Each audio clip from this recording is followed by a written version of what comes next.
Hey everybody, this is Darren, and we are jumping back into our Genesis series. So, if you've been in following in Genesis, I know that on my page there's a big break. That's because I was the interim pastor at Jank Grove Baptist Church, for about 5 months.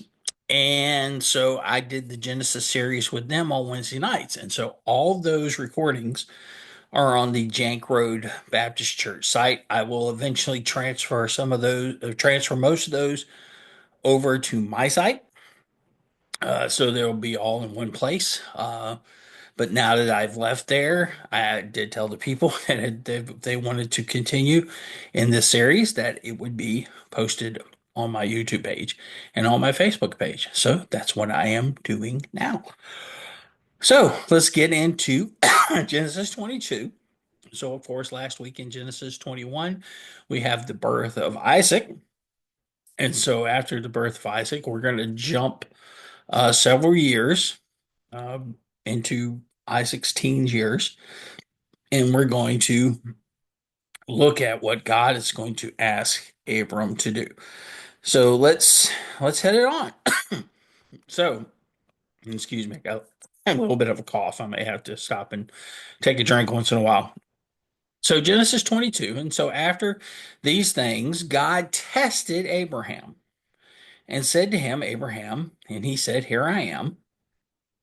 He said, Take your son, your only son Isaac, whom you love, and go to the land of Moriah, and offer him there as a burnt offering on one of the mountains which I shall tell you.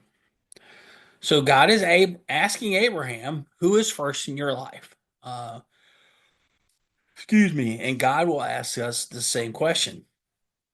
This is a hard question for us to wrestle with. Loving God will, of course, bring the possibility of conflict in your life, especially with those in your own family. And Jesus brought this up in Matthew 10. And so Jesus says, Do not think that I have come to bring peace to the earth. I have not come to bring peace, but a sword. For I have come to set a man against his father, and a daughter against her mother, and a daughter in law against her mother in law. And a person's enemies will be those of his own household. Whoever loves father or mother more than me is not worthy of me. And whoever loves son or daughter more than me is not worthy of me. And whoever does not take up his cross and follow me is not worthy of me. Whoever finds his life will lose it, and whoever loses his life for my sake will find it. And so, excuse me, we are seeing Abraham go through exactly what Jesus is talking about here. Whether he's willing to show that he loves God more than anything else, because that's what God has asked us to do. God says you are to love your Lord your God with all your heart, with all your soul, and all your mind, with all your strength. That's all of you. Nothing is reserved for other people. God is supposed to be one in your life. This is not to say we're not supposed to love our family and not supposed to honor our mothers and father and love our children. We're all supposed to do that. But when it comes push to shove, God comes first. And so we're going to see that play out here with Abraham. So Abraham rose early in the morning, saddled his donkey, and took two of his young men with him and his son Isaac. And he cut the wood for the burnt offering, and he rose and went to the place for which God had told him. And on the third day, Abram lifted up his eyes and saw the place from afar. And then Abram said to his young men, Stay here with the donkeys. I and the boy will go over there and worship and come to you again. Verse 6. And then Abram took the wood and the burnt offering and laid it on Isaac as his son, so the son could carry it. And he took his hand and the fire and the knife. Excuse me. So sorry. No reason for all that yawning. Uh, so they went. So they went both of them together. And Isaac said to his father, My father. He said, Here I am, my son. He said, Behold the fire and the wood, but where is the lamb for the burnt offering? And Abram said, God will provide for himself the lamb for the burnt offering, my son. So they went both together. And of course, we know that God does provide for the offering himself. And we will see this come to pass. And so when they came to the place of which God had told him, Abram built the altar there, and he laid the wood in order and bound Isaac his son and laid him on the altar on the top of the wood. And then Abram reached out his hand and took the knife to slaughter his son. Abram is prepared to do what God has called him to do, give up the thing that he loves most for God. And we have to ask ourselves a question: what are we holding back from God that we're not willing to give over? That's the question this is asking us. What is in our lives that we have not given over to God, that we continue to hold on, that we continue to want to keep to ourselves? What is that?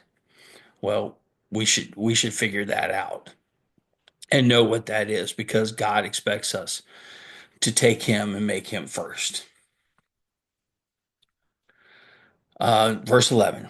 But the angel of the Lord called to him from heaven and said, Abram, Abram, Abraham, Abraham, and he said, Here am I. He said, Do not lay your hand on the boy, nor do anything to him, for now I know that you fear God, seeing that you have not withheld your son from your only son from me. So now let's talk about that one little part right there. So was God surprised by this? Did God not know what was going to happen? Excuse me. Did God not know what was going to happen? Of course he knew exactly what was going to happen. He knew it before he ever took place. He knew it before time took place. This is not something that God is surprised about. So this is something that God wanted to see come to fruition, for it to be followed through. For Abraham's knowledge, not for God's knowledge. God already knew. God's knowledge is complete. So when he says, Now I know, well, he already knew. But for Abraham, he's saying, Now we both know. Now you know, we know that you're not willing to withhold anything, even your son. So God is acknowledging that Abraham was willing to follow through. And Abraham lifted up his eyes, and he looked, and behold, behind him was a ram caught in the thicket by his horns. And Abraham went and took the ram and offered it up as a burnt offering instead of his son. So Abraham called the name of that place, The Lord Will Provide. As it is said to today, on the mount of the Lord it shall be provided. So, some 3,000 years later, near the same location, God would sacrifice his only son, Jesus Christ, on the cross. God knew that only he was worthy to provide a sacrifice that was worthy to set free all of mankind from sin. It would be the perfect son, not born of man, but born of the Spirit of God, that was necessary for the sacrifice. This is a picture of Christ's sacrifice. This is what we see, that man, while Abraham, while he was willing to sacrifice Isaac, Isaac was not worthy of that sacrifice. Only God can provide that sacrifice so that we may be cleansed of all of our sins, and that all mankind can be cleansed of all sin. Sorry, I keep yawning. Not tired, just from talking too much. So anyway, hope it's not too distracting. And the angel of the Lord said to Abraham a second time from heaven, and he said, By myself I have sworn, declares the Lord, because you have done this and have not withheld your son, your only son, obedience and trust. That's what we're looking at here.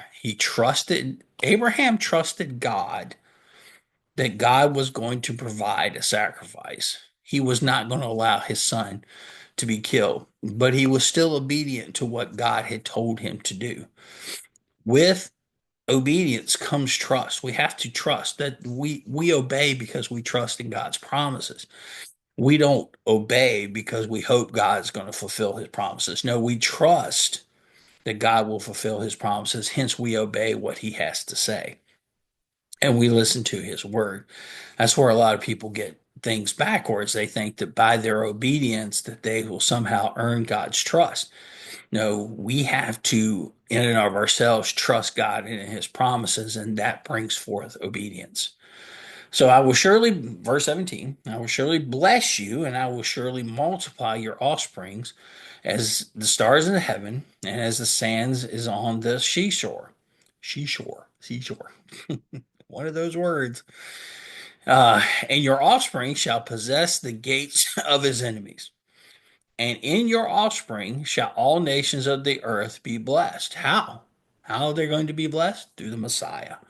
That's how they are blessed. They're not blessed by any other means but the Messiah, because you have obeyed my voice. And so Abraham returned to his young men, and they rose and went together to Beersheba, and Abraham lived at Beersheba. Uh, so just finishing up a little bit in this chapter. So now these things was told to Abraham. Behold, so Abraham gets additional information from God to let him know, excuse me, that behold, Micah also born children to your brother Nahor. So Abraham had a brother Nahor who still lives in Ur.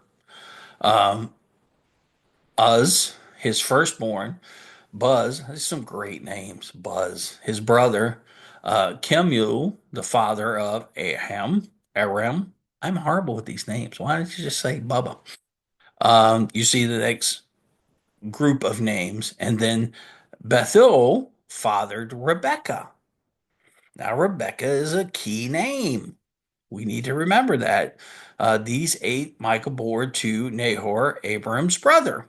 Moreover, his concubines, whose names were, and that's not really important for us to know, but the important person to know is Rebecca, because we're going to see Rebecca come about as Isaac's wife, and she uh, plays an important role past this point. So that is it for this week. That is Genesis 22. If you have any questions, leave a comment and I will try to get back to you as soon as I can. I will post these every Tuesday. It's try to do them on Tuesday, so long as my life does not become hectic. But if not, it'll be on Wednesday, but Tuesday, hopefully that day. So you guys take care. God bless. We'll see you next week.